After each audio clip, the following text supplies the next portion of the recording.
இன்னைக்கு 2 ஹாட் டாபிக்கு. அதில் ஒன்றை பற்றி தான் நம்ம பார்க்க போகிறோம். இது ஜென்சி பற்றி. இன்னொரு ஹாட் டாபிக்குங்கிறத விட சேட் டாபிக்கு டெல்லியில் வந்து பாம்பு வெடிச்சிருக்கிறது, செங்கோட்டை பக்கத்தில். அதை பற்றி முழு தகவல் இல்லை, பாதி தகவல் எதுவுமே தெரியாமல் சும்மா ஏதாவது வளரக்கூடாதுங்கிறதுனால இன்னைக்கு ஜென்சி பற்றி பேசுகிறோம். ஏன் ஜென்சி பற்றி இப்போ திடீர்னு ஹாட் டாப்பிக்காக ஏன் பேசிக்கிட்டு இருக்காங்க அப்படின்னா, பிபிசியில் ஒரு கட்டுரை வந்திருக்கு. எல்லா ஊர்லேயும் இந்த பசங்கள்லாம் போராட்டம் நடத்துகிறாங்க.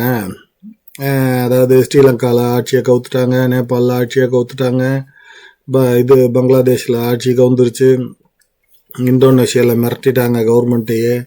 ஆனால் வந்து இந்தியாவில் எதுவும் இன்னும் நடக்கலையே, ஏன் நடக்கலை அப்படின்னு நிறைய பேர் ஒவ்வொருத்தரும் ஒரு கருத்து சொல்லியிருக்காங்க. நமக்கு தெரிஞ்சதை பேசுவோம். இதெல்லாம் உண்மையா அப்படின்னா உண்மை இல்லை. இந்தியாவில் நடக்கலையா அப்படின்னா அதெல்லாம் நடந்துச்சு. 2-3 தடவை ட்ரை பண்ணி ஃபெயிலியர் ஆகிட்டாங்க. ஞாபகம் இல்லைன்னு நினைக்கிறேன் உங்களுக்கு. அதை நான் சொல்கிறதுக்கு தான் உங்களுக்கு இங்கே வந்திருக்கேன். நான் என்னடா ஞாபகம் இல்லை அப்படின்னு நினைக்கிறீங்களா? நல்லா யோசிச்சுங்க, அப்படியே பொறுமையாக பாருங்கள். ஆக்சுவலாக ஏன் இந்த ஜென்சியை பற்றி பேசுகிறாங்கன்னா, ஆக்சுவலாக இந்தியாவை கவுக்குற அளவுக்கு, இந்தியன் கவர்மெண்ட்டை கவுக்குற அளவுக்கு இந்த ஜென்சிஸ்க்கு பவர் இருக்குது. மேட்ரு என்னென்னா, கிட்டத்தட்ட 30% மக்கள் வந்து இந்த ஜென்சிஸ் தான். எப்படி தான் எஸ்டிமேட் பண்ணியிருக்காங்க எனக்கு தெரியாது, எப்படி எஸ்டிமேட் பண்ணியிருக்காங்கங்கிறத அவங்க சொல்கிறாங்க. So they have the power. Okay, நம்ம இப்போ விஜய் கூட்டத்தை பார்க்குறோம்ல, விஜய்க்கு வர கூட்டத்தை, அதை பார்த்தாலே உங்களுக்கு தெரிஞ்சிருக்கும். நேபாளில் ஆட்சியை கவுத்துட்டாங்க, ஜென்சி தான். எதுக்கு கவுத்தாங்கன்னு அவங்களுக்கும் தெரியாது, என்ன நடக்குதுன்னு அங்கேயும் அவங்களுக்கும் தெரியாது. இப்போ கவுத்த இடத்துலலாம் நல்லா இருக்கான்னு கேட்டிங்கன்னா, கவுத்தவங்களுக்கு தான் தெரியும் அதோடைய வலி. அதாவது நார்மலாக இருக்க மக்களுக்கு தான் தெரியும் அதோடைய வலி. ஒரு சின்ன கொஞ்சம் முன்னாடி போனீங்கன்னா தெரியும். எஜிப்து ஆட்சியை கவுத்தாங்க, அதுக்கு முன்னாடி லிபியாவில் இதே மாதிரி தான் போராட்டம் பண்ணி கவுத்தாங்க. எல்லா இடத்துலையுமே ஒரு கவர்மெண்ட் இருக்கே தவிர, பட் ஒரு ஸ்டேபிள் கவர்மெண்ட் அந்த பழைய ஆட்கள் இருந்து, அவங்களாம் தட் டசன் மீன்ஸ் அவங்கள சப்போர்ட் பண்ணுறோன்னு அர்த்தம் இல்லை. அவங்களாம் இந்த ஆன்டி டெமோக்ராட்டிக்காக இருந்தாங்க. இட்ஸ் ஓகே, பட் ஆனாலும் அந்த ஸ்டெபிலிட்டி போயிடுச்சு, டெரரிசம் உள்ள வந்துருச்சுன்னு தான் வருத்தப்படுறாங்க. நம்ம பக்கத்தில் நமக்கு சுற்றி இதெல்லாம் நடந்துக்கிட்டு இருக்கு. அதாவது நம்மளை சுற்றின்னா நம்மளை பக்கத்து நாடுகளில் இதெல்லாம் நடந்துக்கிட்டு இருக்கு. நம்ம நாடை டீஸ்டெபிளைஸ் பண்ணணும், அதாவது இதே மாதிரி ஏதாவது மாற்றி அங்கங்கே அனார்கி வர வைக்கணும் அப்படின்னு முயற்சி பண்ணுறாங்க. நான் ஒரு விஷயம் ஏற்கனவே உங்களுக்கு ஒரு வீடியோவில் சொல்லியிருக்கேன். இந்தியாவுக்கு லீடர் தேவையாங்கிறப்ப நான் பேசும்போது சொல்லியிருக்கேன். மக்கள் வந்து அவங்கவுங்க வேலையை அவங்கவுங்க பார்த்துக்கிட்டு இருப்பாங்க, எப்போ தேவையோ பண்ணிக்குவாங்க அப்படின்னு. ஸோ அந்த மாதிரி ஒரு இன்டெலிஜென்ட் மக்கள் அந்த காலத்தில் இருந்திருக்காங்க. இப்போல்லாம் ஏதோ எவர் வந்தார் தாடி வச்சுக்கிட்டு வந்து எல்லாத்தையும் மாற்றிட்டாருன்னு சொன்னாங்கன்னா அதை நம்பாதீங்க.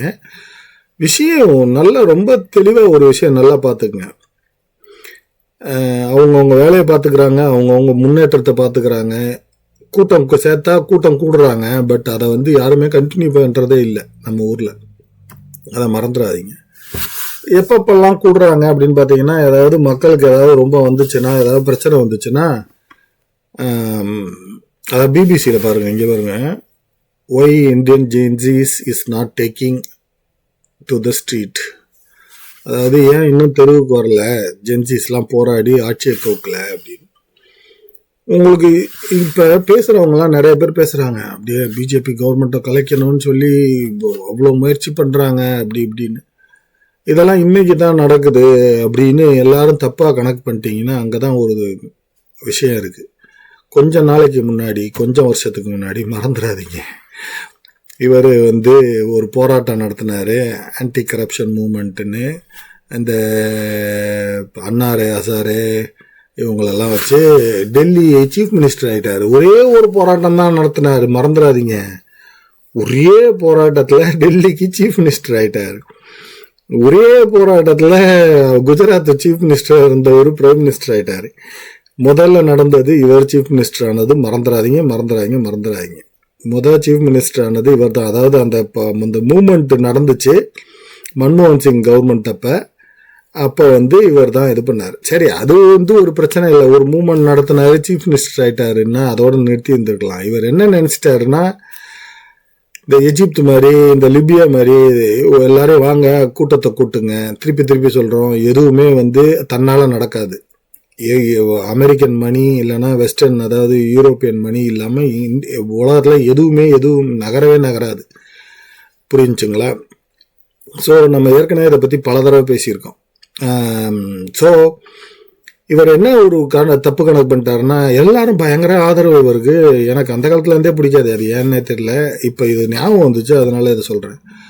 இவர் இதுல பேச்சு, நான் ஐ ஆம் அனார்கிஸ்ட். ஆமாம், நான் அனார்கிஸ்ட்னா என்னன்னா, அதாவது குழப்பத்தை விளைவிக்கிறவன்னு அர்த்தம். அதாவது ஒரு சீஃப் மினிஸ்டர், டெல்லியோட சீஃப் மினிஸ்டர். ஒரு நல்லா தெரிஞ்சுங்க, டெல்லி என்னங்கிறத தெரிஞ்சுக்கிட்டீங்கன்னா தான் உங்களுக்கு இந்த விஷயம் புரியும். டெல்லி வந்து ஒரு ஸ்டேட்டும் கிடையாது, எதுவும் கிடையாது. அதோடைய போலீஸு மற்ற கண்ட்ரோல்லாம், ஃபினான்ஸ் மட்டும்தான் இவங்கெல்லாம் பார்த்துக்கிறாங்க. போலீஸு முக்கியமான துறையெல்லாம் வந்து டெல்லி கவர்மெண்ட், அதாவது சென்ட்ரல் கவர்மெண்ட் கண்ட்ரோலில் வருது.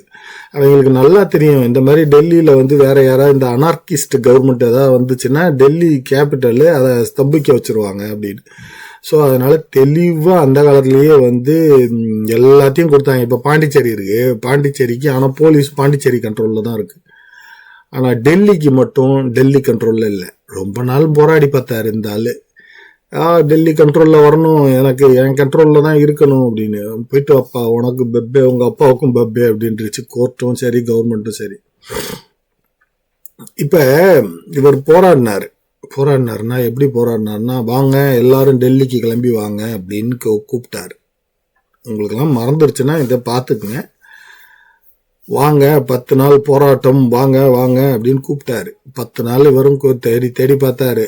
நம்ம ஊரை போலீஸ் எல்லாம் தெளிவாக அங்கங்கே பிளாக் பண்ணிட்டாங்க. நான் திருப்பி ஒரு விஷயம் எடுத்துங்க. நீங்கள் இன்னைக்கு வந்து நரேந்திர மோடியை பார்த்துட்டு, நரேந்திர மோடியா அப்படி ராஜஸ்தான்லேருந்து வந்தவங்களை அப்படியே ஃபார்மர்ஸ் அப்படி நிறுத்திட்டாரு, இவங்களை அங்கே நிறுத்திட்டாரு, இங்கே அங்கே நிறுத்திட்டாரு அப்படின்னு சொன்னீங்கன்னா, அதுக்கு முன்னாடியே இதுக்கெல்லாம் வந்து ஒருத்தர் பண்ணி முடிச்சிட்டாரு. இந்த அதாவது டெல்லியில சீஃப் மினிஸ்டர் பண்ண கலவரத்தையே, அதாவது கூட்டுறதுக்கு ட்ரை பண்ணதையே, ஹரியானால இருந்து அவ்வளோ பேர் கிளம்பி வந்தாங்க, மறந்துடாதீங்க. ஹரியானால இருந்து வந்தாங்க, பஞ்சாப்ல இருந்து வந்தாங்க, எல்லா இடத்துல இருந்தும் இவங்களுக்கு கூட்டம் வந்துச்சு. எல்லாத்தையும் அங்கங்க பிளாக் பண்ணி, எல்லாரையும் டாய்லெட் இல்லாம, இது இல்லாம, தண்ணி இல்லாம, எல்லாரையும் எப்படி எந்த அளவுக்கு அழகா பிளான் பண்ணி இது பண்ண முடியுமோ அந்த அளவுக்கு எல்லாத்தையும் ஸ்டாப் பண்ணி அப்படியே கலைச்சி விட்டு எல்லாத்தையும் போயிட்டு வாங்கடா உங்க வீட்டுக்கு அப்படின்னு சொல்லி அனுப்பிச்சு வச்சுட்டாங்க. இந்த ஆளுக்கு வந்து இந்த ஆள் வந்து நேராக பிரைம் மினிஸ்டர் இல்லைன்னு அவருக்கு வந்து இது, அதாவது இந்த இது மாதிரி ஒரு போராட்டம் நடத்தினோடனே இவர் வந்து மேலே உட்காந்துருவாரு. அப்போ எத்தனை பேருடைய ஹேண்ட் இருந்திருக்கும்னு யோசிச்சு பார்த்துங்க. அதாவது எத்தனை நாட்டோடைய ஹேண்ட் இருந்திருக்குங்கிறது தான் இதோட மேட்ரு. அதுக்கப்புறம் தான் இதெல்லாம் நடந்துச்சு. அதாவது டெல்லியில் வந்து எப்பப்பெல்லாம் பஞ்சாப்ல எலெக்ஷன் வருதோ, பஞ்சாப் ஃபார்மர்ஸுக்கு வந்து இந்த ப்ராப்ளம் அப்படின்னு சொல்லிட்டு கிளம்பி வந்து டெல்லிக்கு பக்கத்தில் வந்து உண்ணாவிரதம் இருப்பாங்க. அழகான ஒரு டென்ட்டுலாம் போட்டு சப்பாத்தி எல்லாம் ஜிம்முலாம் பண்ணிக்கிட்டு ஜம்முன்னு ஜாலியாக தான் இருப்பாங்க. ரொம்பலாம் கஷ்டப்படலாம் பட மாட்டாங்க அவங்க. அந்த நம்ம அரவிந்த் கெஜ்ரிவால் மாதிரி எல்லாம் வந்து ரோட்டில் படுப்போம், கக்கா போவோம், இங்கே ரோட்லையே அங்கே வாங்க இங்கே வாங்க, இந்த காமெடியெல்லாம் அவர் பண்ணவே இல்லை. இவங்க வந்து தெளிவாக வந்து இவங்க வந்து எல்லாம் ரெடியாக வந்துடுவாங்க. எனக்கு தெரிஞ்சு டாய்லெட்டை கூட தூக்கிட்டு வந்துருப்பாங்க. அந்த மாதிரி தான் இவங்கெல்லாம் பெரும் பணக்காரங்க. இவங்க எப்போவுமே அந்த பஞ்சாப் கவர்மெண்ட்டை வந்து யார் காப்பாற்றுறது, யார் பிடிக்கிறதுங்கிறக்காக அதுக்காக போராடுறது தான் அது. பஞ்சாப் கவர்மெண்ட் எலெக்ஷன் முடிஞ்சோடனே இவங்கெல்லாம் கிளம்பி வீட்டுக்கு போயிடுவாங்க. இது மாதிரி 2 தடவை நடந்துருச்சு, மறந்துடாதீங்க.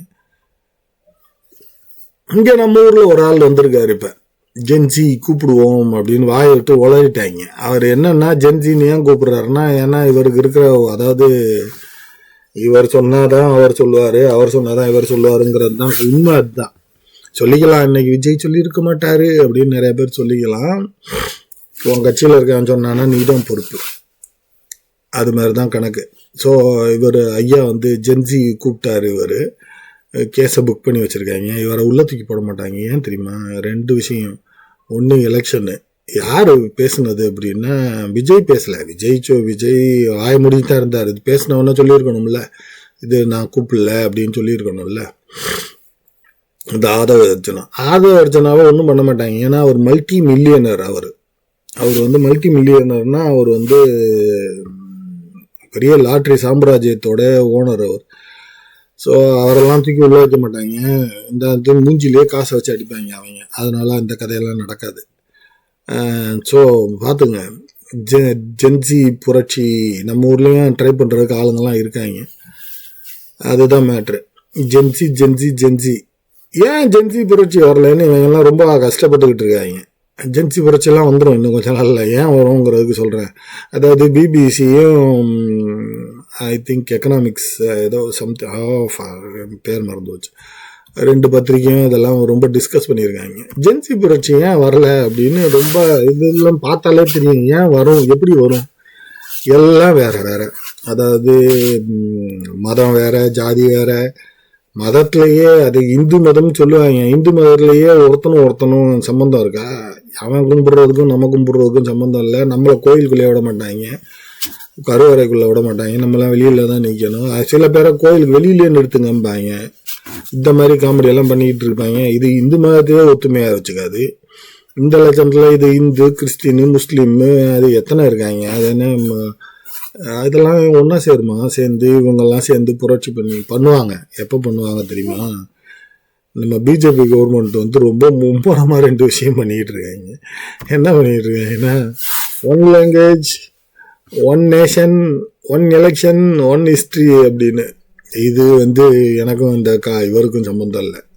நான் இப்போயே சொல்லிடுறேன்ப்பா, இவருக்கு ராகுல் காந்தியோட பெரிய ஃபேன்லாம் கிடையாதுன்னா அதான் இது மாதிரி 1 நேஷன் 1 ஹிந்தி 1 லாங்குவேஜ் இப்படின்னு கொண்டு வந்தாங்கன்னா ஜென்சி புரட்சி வெடிக்கும். அப்போ வெடிக்கும். அதை வந்து புரிஞ்சுக்கிட்டு இருப்பாங்கன்னு நினைக்கிறேன். அதனால தான் ரொம்பலாம் சீரியஸாகவே எதுவும் பண்ணுறதில்ல.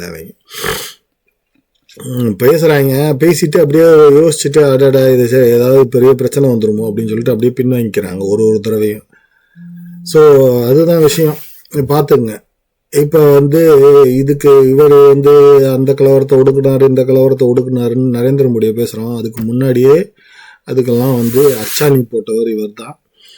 ஜென்ஜி கிஞ்சி எல்லாம் வர்றதுக்கு முன்னாடியே அரவிந்த் கெஜ்ரிவாலுக்கு ஒரு இதை தடவி போய் உட்காருப்பா தம்பி அப்படின்னு சொல்லி உட்கார வச்சுட்டாரு. போலீஸ் ஃபோர்ஸ் எல்லாம் தர முடியாது உங்களுக்கு, சென்ட்ரல் கவர்மெண்ட் கண்ட்ரோலில் தான் இருக்கும். சிரிச்சுக்கிட்டு இழிச்ச மாதிரி தான் இருக்காரு. ஆனால் அவ்வளோ தெளிவான முடிவெல்லாம் எடுத்துருக்காரு.